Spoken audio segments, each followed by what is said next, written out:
On file au Porge, le Porge qui part en justice pour ce qui s'est passé dans cette commune touchée énormément par le feu de la Gironde. Yves Bruguière-Regarde, bonjour. Bonjour. Merci d'être avec nous sur Sud Radio.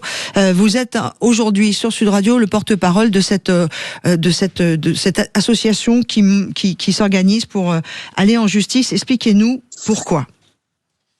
Je ne suis pas le porte-parole de cette association, je suis membre de cette association. Donc, en l'occurrence, excusez-moi le mot, je l'avais fait un peu pareil, exprès parce que vous êtes sur Sud Radio, donc c'est vous qui allez porter la parole de ce qui va se passer. Là, si vous voulez, mais pour le moment, je suis encore un peu loin du Porge, puisque nous n'avons pas les autorisations de rentrée, et le collectif, pour le moment, fonctionne en grande partie sur les réseaux, à cause de cela, à cause du fait qu'on ne peut pas retourner dans notre village. Vous êtes parti... Oui. Oui, mais il est vrai qu'un collectif s'est monté, les gens se sont massivement inscrits dans ce collectif et des actions en justice vont être menées. Pourquoi ? Nous avons un avocat. Tout simplement, et c'est facile à comprendre, c'est que l'événement est quand même majeur sur la ville. Ça a créé une immense sidération. Autant de maisons brûlées, c'est inouï. Donc, on veut simplement, nous, comprendre. Combien de maisons brûlées sur le Porge ? Environ 200 maisons. Donc, 200 maisons pour une petite commune, c'est quand même, c'est immense. Ça crée un bouleversement qui est inimaginable.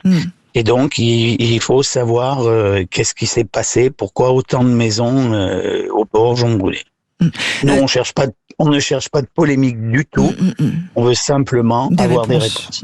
Nous avions reçu samedi dernier, lors de l'édition spéciale sur l'antenne de Sud Radio, Béatrice, une habitante du Porge, qui nous avait expliqué avoir eu la sensation qu'elle était partie la nuit toute seule. Il n'y avait plus personne dans les rues avec ses enfants et il n'y avait pas de gendarme, il n'y avait pas le maire. Enfin, voilà. Et elle nous expliquait qu'elle avait eu la sensation, à juste titre ou pas, elle avait été très honnête, que le Porge avait été abandonné au profit de sauver d'autres communes. Alors ça, c'est vraiment, c'est une sensation. Maintenant, cette sensation, il va falloir la vérifier.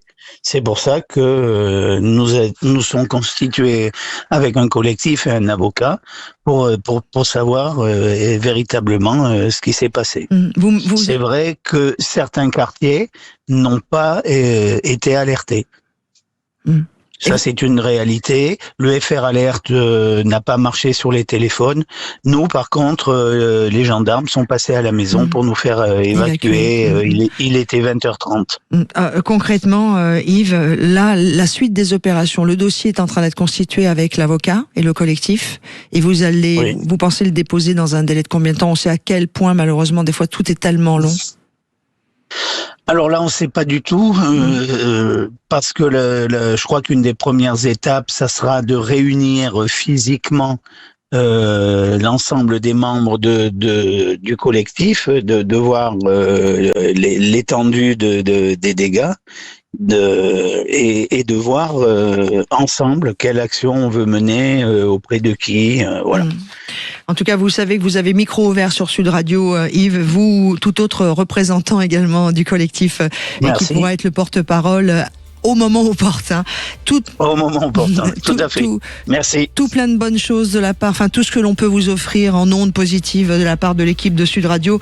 Et on est à vos côtés, le micro vous est ouvert. Nous allons continuer notre édition spéciale sur Sud Radio. On va évidemment avoir un point sur le chassé-croisé. On va parler des bouchons fantômes. Ce sera juste après le bloc info qui arrive, l'horoscope, le journal, la météo et le journal des sports. À tout de suite sur Sud Radio.